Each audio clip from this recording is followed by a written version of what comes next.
मगर अगर तादाद भी तो कोई मायने रखती, अगर तादाद होती हमारे पास 3, 4, 5 होते तो ये कानून, ये बिल नहीं लाया जाता। मेरी आपसे अपील है कि आप उस धोखे का शिकार मत होइए। मोमिन वो है जो 2 बार एक सुराख से नहीं डसा जाता। किसी ने कानून के दायरे में रहकर उसका पुरजोर जवाब नहीं दिया। मजलिस इत्तेहादुल मुस्लिमीन की तरफ से इम्तियाज जलील साहब ने ये ऐलान किया कि अगर फुला तारीख तक इस नापाक शख्स को गिरफ्तार नहीं किया जाएगा तो मैं औरंगाबाद से एक गाड़ियों का काफिला लेकर निकलूंगा और थाना या मुंबई को मैं पहुंचूंगा। मजलिस के मुखालिफिन, कांग्रेस और बीजेपी और समाजवादी के कमजोर नाखिस लोग, जिनको हिंदी में क्या बोलते हैं, नपुंसक क्या बोलते हैं,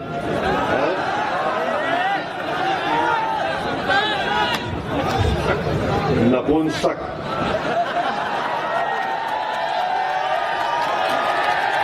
इन लोगों में इतनी हिम्मत नहीं थी।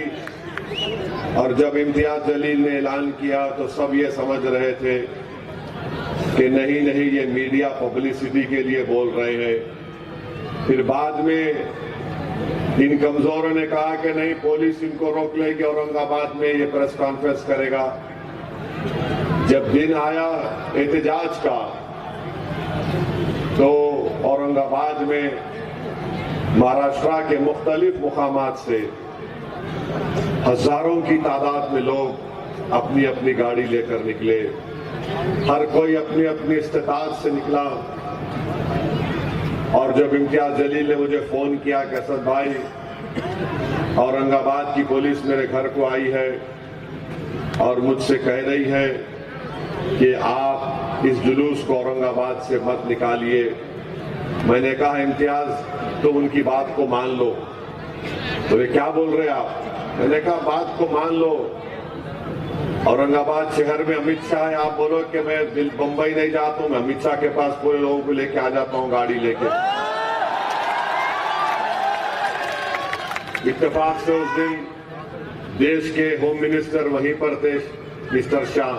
लाइक कर दो। तो औरंगाबाद की पुलिस ने कहा कि ठीक है सर, आपको जो करना है आप कर लीजिए। इम्तियाज जलील ने जुलूस लेकर निकले और आपके इस मुकाम तक पहुंचे। जो ये कमजोर लोग समझ रहे थे कि अगर एहतजाज होगा तो दंगा होगा, फुला होगा। मेरे भाई, महाराष्ट्र की तारीख में मजलिस इत्तेहादुल मुस्लिमीन ने एक तारीखी एहतजाज किया, पुरअमन रहा। आप तमाम की दुआएं और ताउन था। हमने दुनिया को बता दिया कि हम एहतजाज पुरअमन कर सकते हैं। और हम एहतजाज अपनी जात के लिए, अपनी नफ्स के लिए नहीं किए। हम एहतजाज इसलिए किए कि जिसके नाम का सदका हम खाते हैं, हम गुलाम हैं उस दर के, तो गुलामी का सबूत देने के लिए हमने एहतजाज किया था। और अगर दोबारा कोई महाराष्ट्र में इस तरह की हरकत करेगा तो आइंदा एहतजाज भिवंडी थाने में नहीं रुकेगा, आजाद मैदान पे जाके रुकेगा, मुंबई के इंशाअल्लाह ताला। अब आपको बताने का मकसद ये है कि एक इम्तियाज जलील, मजलिस का सदर महाराष्ट्र का, एक मुसलमान एमपी 20 साल के बाद महाराष्ट्र से मुंतखब हुआ 2019 में।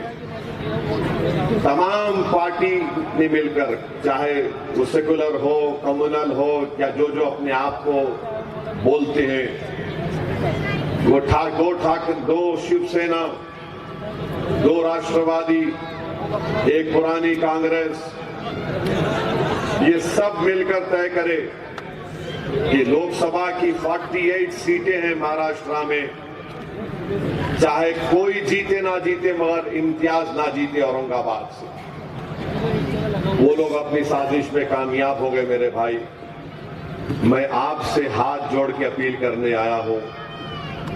इम्तियाज तो इलेक्शन हारने के बाद भी आज भी लड़ रहा है, मगर मैं पार्लियामेंट में अकेला हो गया। मेरे भाई, अगर मेरे साथ इम्तियाज जलील और मेरे भाई अख्तरुल ईमान होते, नीतीश कुमार के पास कितने 12 या 13 एमपी हैं?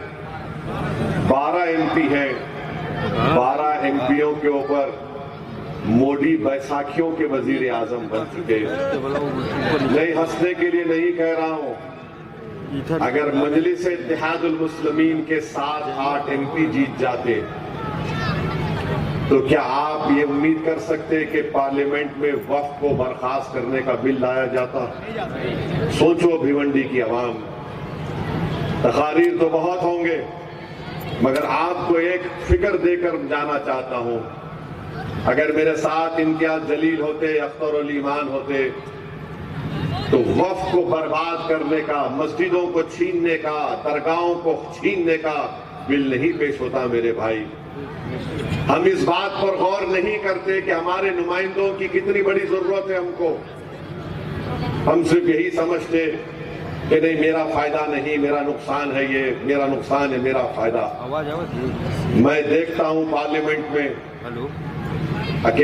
अकेला हूं। अल्हम्दुलिल्लाह अपनी जिम्मेदारियों को अल्लाह के फजल करम से मैं निभाता रहूंगा।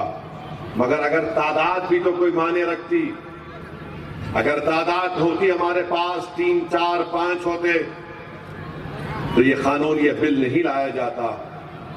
जो धोखा औरंगाबाद में इम्तियाज जलील को दिया गया, व्हाट्सएप पे पासवर्ड भेजो भाई। मेरी आपसे अपील है कि आप उस धोखे का शिकार मत होइए। और मोमिन वो है जो 2 बार एक सुराख से नहीं डसा जाता। एक बार जालिमों ने हमको डसा, हम औरंगाबाद की पार्लियामेंट की सीट को खो दिए। वो ललचाई हुई नजरों के साथ अब आपके ऊपर नजर लगाकर बैठे हैं।